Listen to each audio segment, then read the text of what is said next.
La voie de droite est autorisée aux voitures. Oui. A. Non. B. Je resterai derrière le camion. Oui. C. Non. D.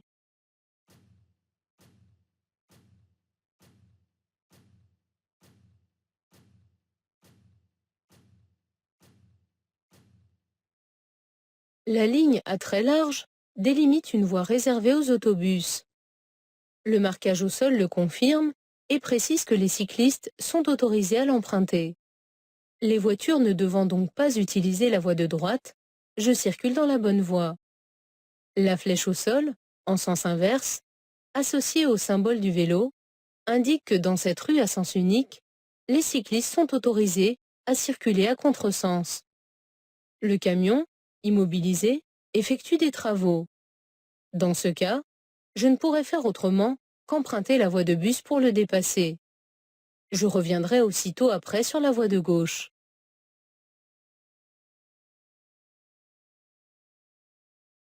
Je cède le passage aux piétons? Oui. A. Non. B.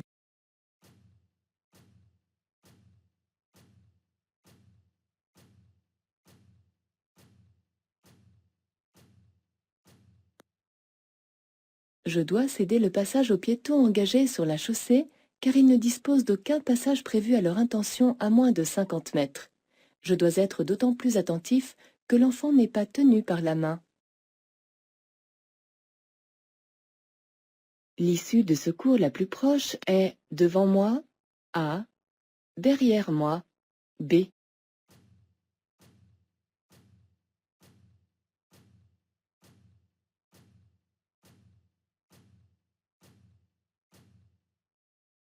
Le panneau vert signale qu'en cas d'incendie, la direction à suivre à pied pour évacuer vers l'issue de secours la plus proche est à 100 mètres.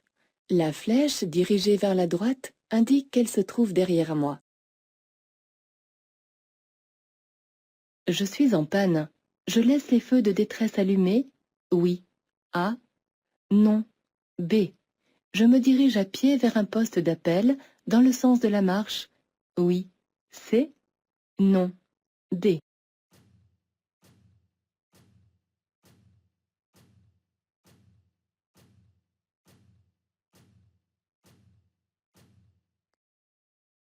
En panne, sur la bande d'arrêt d'urgence, je dois toujours laisser les feux de détresse allumés car mon véhicule immobilisé peut constituer un danger. Les autoroutes sont généralement équipées d'un poste d'appel d'urgence tous les 2 kilomètres. Le panneau annonce le plus proche à 400 mètres. Pour le rejoindre, je suivrai la direction qu'il indique à pied dans le sens contraire de la marche des véhicules. Pour limiter les risques, je descends du côté droit et je marche sur l'herbe, le plus loin possible de la circulation.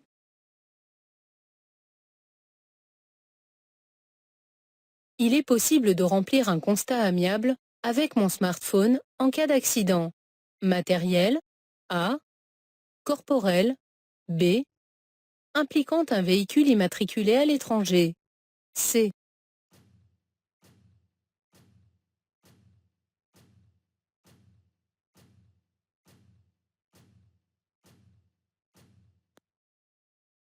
L'application e-Constat permet de remplir un constat amiable directement depuis un smartphone. Toutefois, pour l'utiliser, il faut que l'accident soit uniquement matériel et qu'il ait eu lieu sur le territoire français. Il faut aussi qu'il implique au maximum 2 véhicules obligatoirement immatriculés en France. Si l'accident est corporel ou s'il implique un véhicule immatriculé à l'étranger, le constat devra être rempli sur la version papier. L'évaluation des vitesses est erronée en conduite de nuit. Oui. A. Non. B.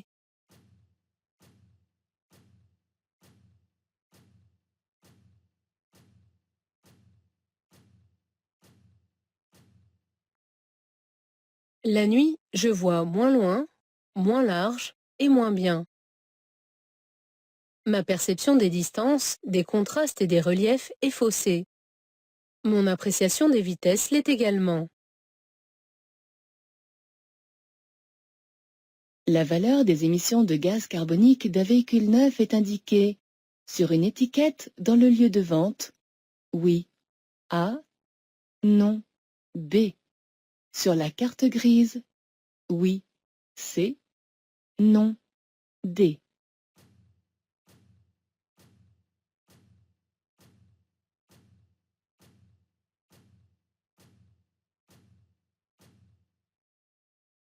La valeur des émissions de gaz carbonique d'un véhicule neuf, exprimée en grammes par kilomètre, est indiquée sur une étiquette dans le lieu de vente et sur la carte grise. Connaître cette valeur permet de savoir si vous serez concerné par le bonus ou malus à l'achat. Sur les emplacements réservés aux véhicules bénéficiant du label Autopartage, les voitures particulières peuvent s'arrêter. Pour déposer un passager, oui. A. Non. B. Pour décharger un colis, oui. C. Non. D.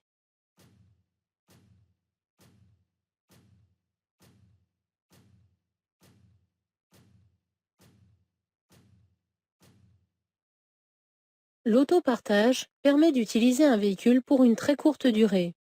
Sur les emplacements réservés aux véhicules destinés à l'autopartage, le stationnement et l'arrêt des autres véhicules sont interdits, que ce soit pour déposer un passager ou décharger un colis. Il neige. Je peux circuler sans feu? Oui. A. Non. B. Avec les seuls feux de position? Oui. C. Non. D.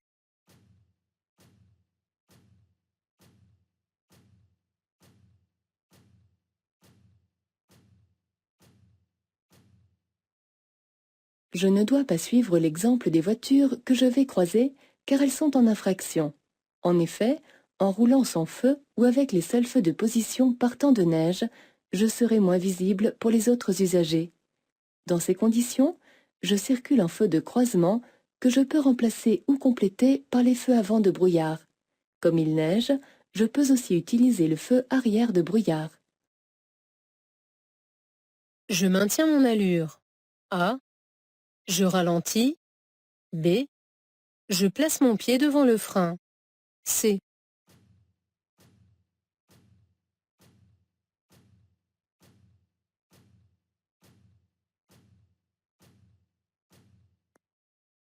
La personne située à côté du monospace ne regarde pas dans ma direction et ne semble pas attentive à la circulation.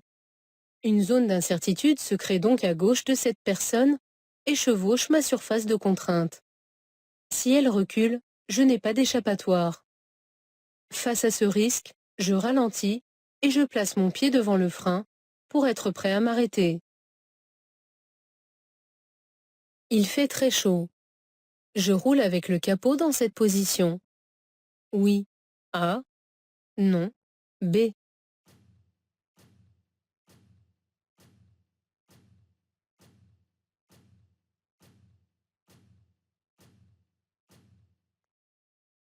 Le système de refroidissement et de ventilation permet de refroidir le moteur en toute saison. Ici, le capot n'est pas complètement fermé. Si je circule ainsi, il risque de s'ouvrir brusquement, m'empêchant alors de voir devant moi. Ce serait d'autant plus dangereux qu'en raison de la résistance à l'air, ce risque s'accentue quand la vitesse augmente. Pour circuler en sécurité, je ferme complètement le capot. Je klaxonne. Oui. A. Non. B. Je dépasse. Oui. C. Non. D.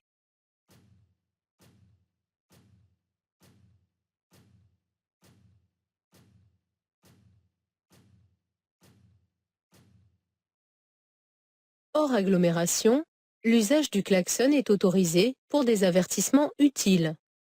On doit avertir un cycliste à une distance suffisante afin qu'il ait le temps de comprendre le signal et d'y réagir. Si je suis trop près de lui, je risque de le surprendre. De plus, klaxonner n'est utile que si le dépassement est possible. Ce n'est pas le cas ici. En effet, un cycliste arrive en face. Hors agglomération, pour dépasser un deux roues, Je dois m'écarter d'au moins 1,50 m en prévision des écarts qu'il peut faire. Le cycliste en face étant trop proche pour que je puisse me rabattre complètement avant de le croiser, je dois donc m'abstenir de dépasser. L'usure anormale des pneus d'une voiture peut être provoquée par un défaut de parallélisme, oui, A, non, B. Un gonflage insuffisant, oui, C, non, D.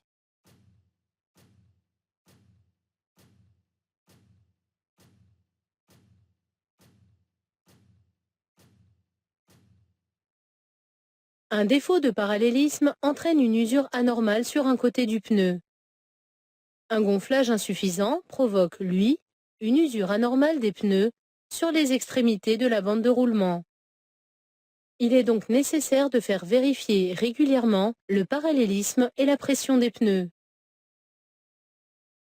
La signalisation interdit de dépasser. Oui, A, non, B. Je peux dépasser. Oui, C, non, D.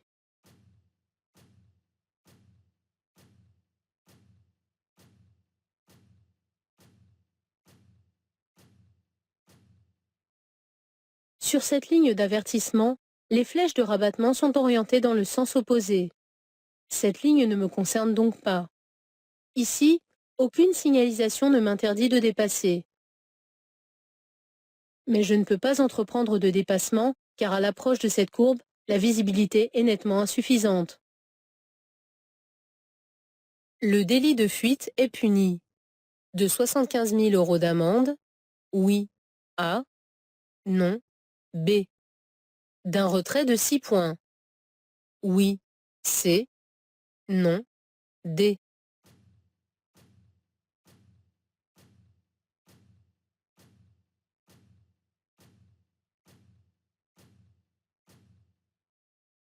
Ne pas s'arrêter pour communiquer son identité, après avoir occasionné un dommage, même matériel, à autrui, est considéré comme un délit de fuite.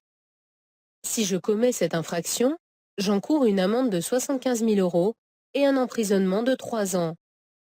L'annulation du permis peut aussi être prononcée. Si elle ne l'est pas, un retrait de 6 points sur mon permis est automatique. Je cède le passage à la voiture verte, oui. A, non, B.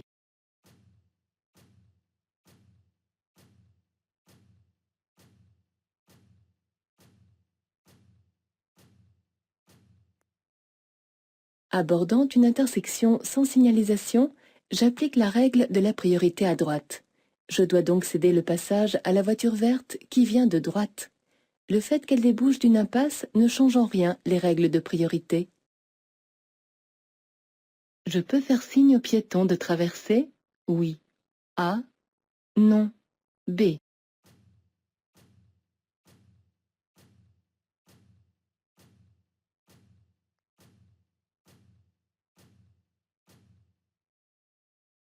Je ne suis pas tenu de céder le passage aux piétons car il aborde le refuge central. Je ne dois jamais faire signe à un piéton de traverser si je ne suis pas certain qu'il puisse le faire sans danger. En effet, en me faisant confiance, il risque de s'engager sans se préoccuper des autres usagers. Mais le conducteur de la camionnette qui me suit, surpris par mon arrêt, peut changer de voie pour me dépasser par la droite. Par conséquent, faire signe à ce piéton de traverser serait l'exposer à un risque important. En cas d'interception par les forces de l'ordre, cette passagère âgée de 21 ans encourt une amende, oui, A, non, B. Une perte de 3 points sur son permis, oui, C, non, D.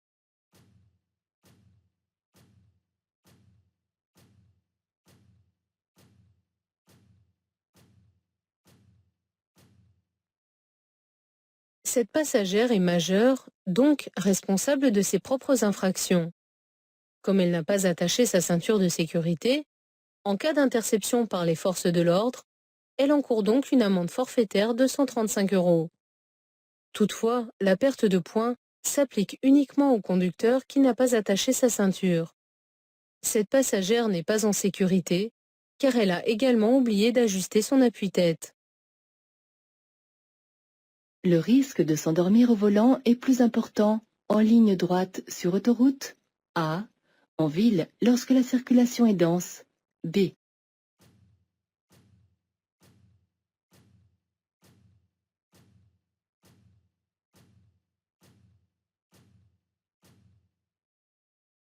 Une attention soutenue maintient en éveil, mais accélère par la suite l'arrivée de la fatigue. A contrario, la monotonie de la conduite diminue l'attention, augmente le temps de réaction et peut entraîner l'assoupissement. Le risque de s'endormir au volant est donc plus important en ligne droite sur autoroute où un accident mortel sur 3 est dû à la fatigue ou à une baisse de vigilance. À 150 mètres, un train sera annoncé par la fermeture automatique de demi-barrière. A. La fermeture manuelle de barrière. B. Une sonnerie. C.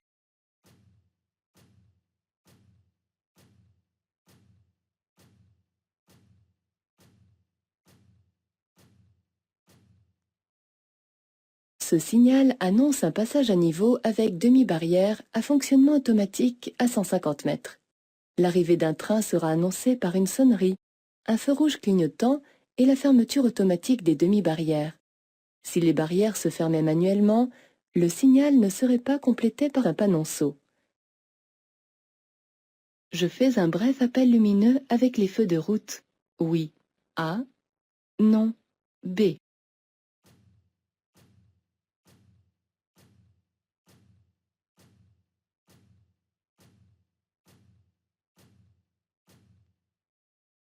Le véhicule en face est peu visible. Son conducteur roule sans feu alors que la luminosité est faible.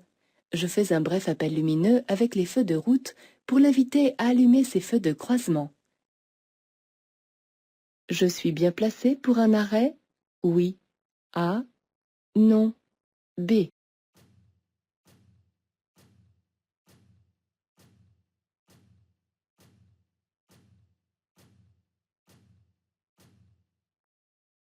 Le signal interdit l'arrêt et le stationnement du côté gauche. Le panonceau comportant les flèches dans les deux sens précise que cette interdiction s'applique avant et après le signal. Je suis donc mal placé pour un arrêt, même momentané. Les deux voitures immobilisées sur ma gauche sont en infraction.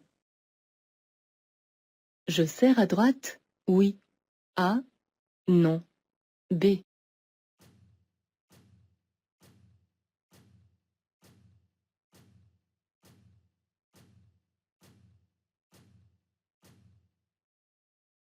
Les feux stop de la voiture blanche, garée en biais, sont allumés. Il y a donc un conducteur à ses commandes. Étant donné la position du véhicule, je ne suis pas certain qu'il me voie arriver.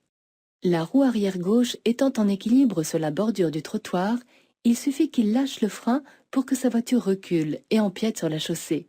Par conséquent, j'évite de rouler trop à droite et comme aucun usager n'est sur le point de me dépasser, je me déporte à gauche.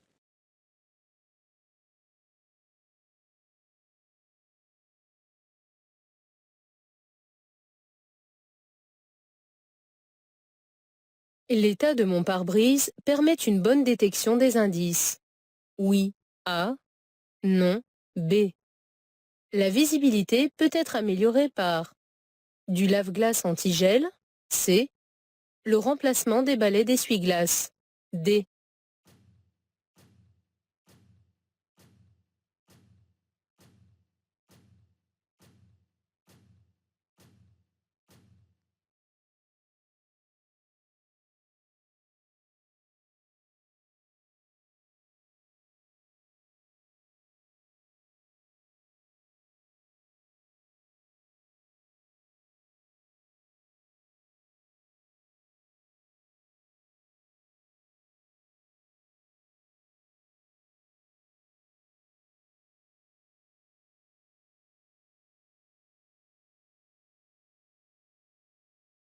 Le titre du permis de conduire a une validité administrative illimitée, A. De 3 ans, B. De 5 ans. C. De 15 ans. D.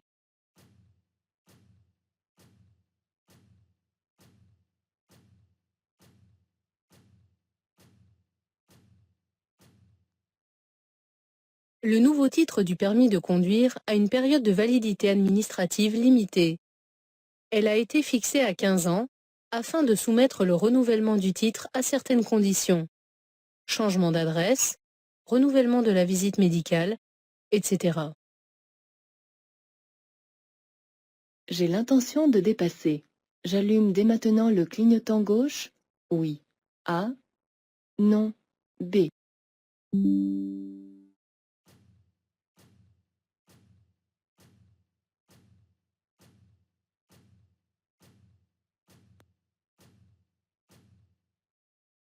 La ligne continue de gauche et le terre-plein central confirme que je circule sur une chaussée à sens unique.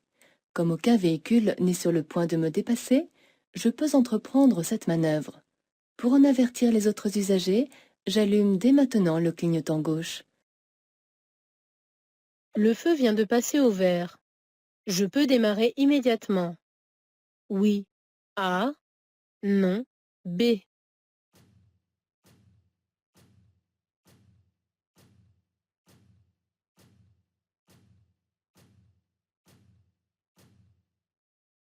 Le motocycliste n'a sans doute pas encore vu que le feu était passé au vert. Pour dépasser un usager à 2 roues, en agglomération, je dois m'en écarter latéralement d'au moins 1 mètre. Cet espace latéral minimum s'explique ici par le fait que cet usager peut faire un écart en démarrant, déplacer son pied ou même se déséquilibrer et chuter. Le dépasser ici serait le mettre en danger. Je ne dois donc pas démarrer immédiatement. Pour tourner à droite, je peux suivre la voiture. Oui. A. Non. B.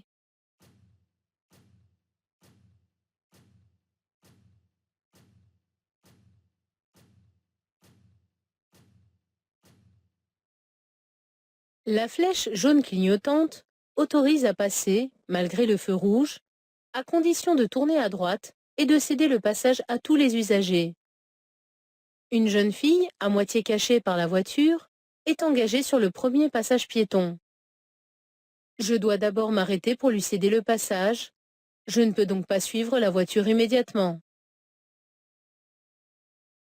Pour stationner sur l'accotement, je laisserai le levier au point mort. A. Les roues droites. B. Les roues braquées à droite. C. Les roues braquées à gauche. D.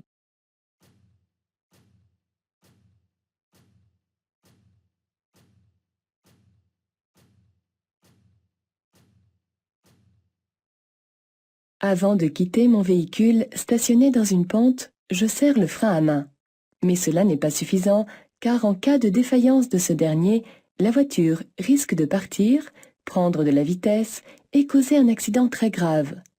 Je ne laisserai pas le levier au point mort, mais j'enclencherai une vitesse, de préférence la première, afin de bloquer la voiture. Je braquerai aussi les roues du côté opposé à la chaussée, à droite, afin que le véhicule ne puisse ni descendre ni traverser la route. Je peux rouler à 90 km/h. Oui. A. Non. B. 100 km/h. Oui. C. Non. D.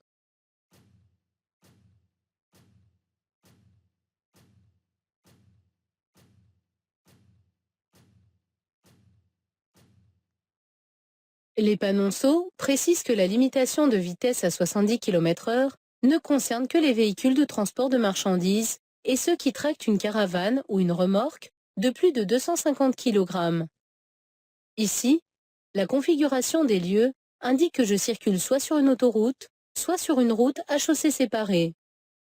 La vitesse étant limitée à 130 km/h sur autoroute et à 110 sur route à chaussée séparée, je peux aussi bien rouler à 90 qu'à 100 km/h. En cas de dysfonctionnement du système anti-pollution constaté lors d'un contrôle technique, mon véhicule est soumis à une contre-visite. Oui. A. non, B.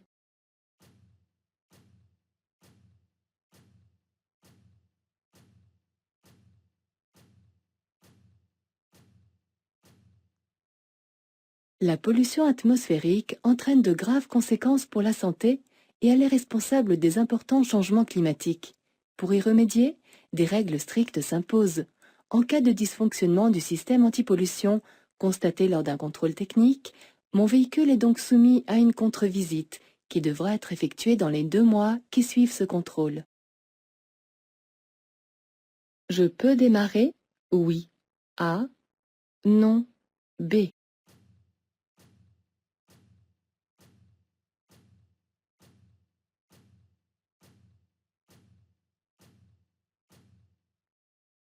Le feu est vert et la voie libre. Je peux donc démarrer.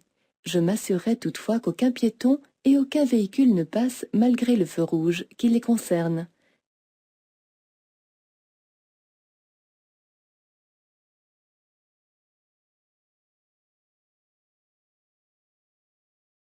L'indice le plus important est le marquage au sol, A, le regard du conducteur, B.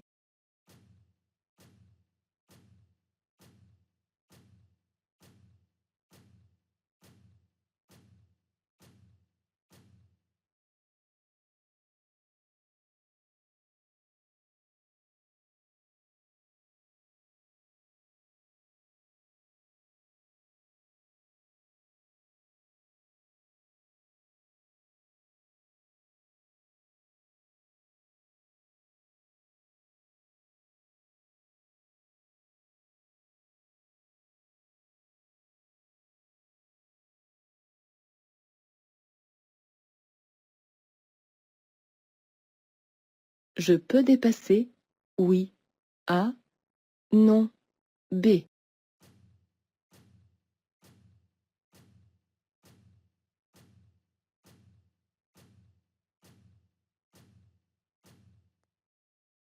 Approchant d'un virage, je ne dois pas dépasser car la visibilité est insuffisante. Entreprendre cette manœuvre serait risqué car je ne peux pas savoir s'il y a ou non un véhicule en face dans la partie non visible. Pour déposer un passager, je pourrais me garer du côté droit? Oui. A. Non. B. Du côté gauche, entre 2 voitures? Oui. C. Non. D.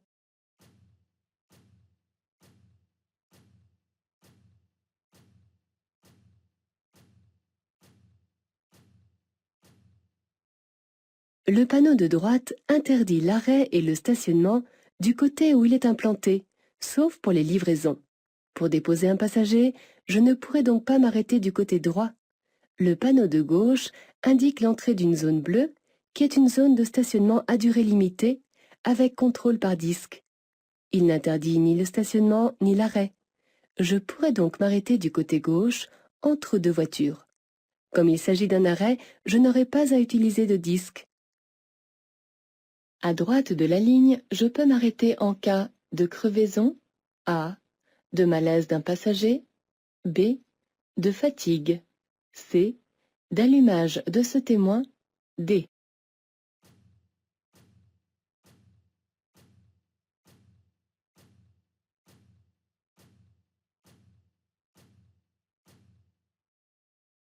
La ligne de droite délimite la bande d'arrêt d'urgence. Je ne peux m'y arrêter qu'en cas de nécessité absolue. Une crevaison, un malaise d'un passager ou l'allumage du témoin de pression d'huile sont des cas de nécessité absolue car ils mettent immédiatement en cause la sécurité, la santé ou l'état du véhicule. En revanche, si je suis fatigué, j'utiliserai la prochaine aire d'arrêt pour me reposer. Je peux dépasser la voiture verte? Oui. A. Non. B.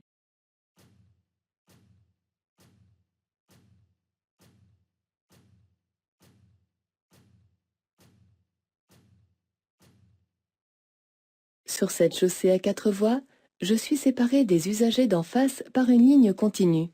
Mais je ne peux pas dépasser la voiture verte car son conducteur a déjà signalé son intention de dépasser le véhicule lent qui le précède en allumant son clignotant. En revanche, je peux la suivre pour effectuer la même manœuvre.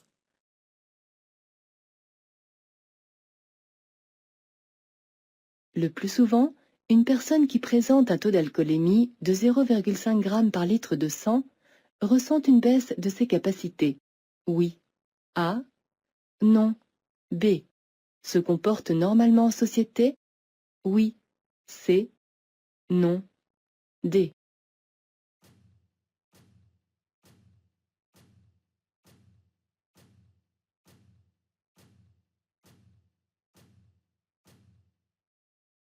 Un des grands dangers de l'alcool est la difficulté d'en évaluer les effets sur soi-même. La personne qui conduit avec un taux d'alcoolémie de 0,5 g par litre de sang connaît une baisse importante de ses capacités, mais ne la ressent pas. Elle croit, en toute bonne foi, pouvoir conduire en sécurité et, loin de l'état d'ivresse, se comporte normalement en société. Pourtant, avec ce taux, le risque d'accident est déjà multiplié par 2. La signalisation indique un virage, A, un rétrécissement de la chaussée, B, l'approche d'une piste cyclable, C.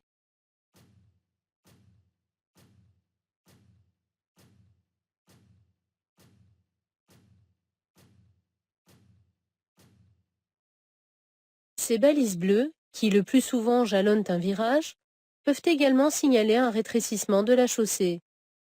C'est le cas ici, car il n'y a pas de virage à cet endroit. Le panneau de danger n'annonce pas l'approche d'une piste cyclable, mais un débouché de cyclistes pouvant venir de droite ou de gauche. J'allume le clignotant droit? Oui. A. Non. B. Je serre au maximum à droite? Oui. C. Non. D.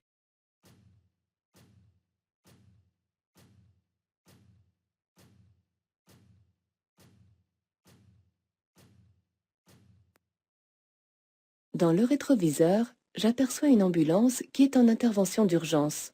Ses signaux lumineux bleus sont allumés et le conducteur a actionné le clignotant gauche pour signaler son intention de me dépasser. Pour faciliter et écourter sa manœuvre, j'allume le clignotant droit, lui indiquant ainsi que j'ai compris sa décision. Je serre au maximum à droite afin de lui laisser toute la place dont il peut disposer.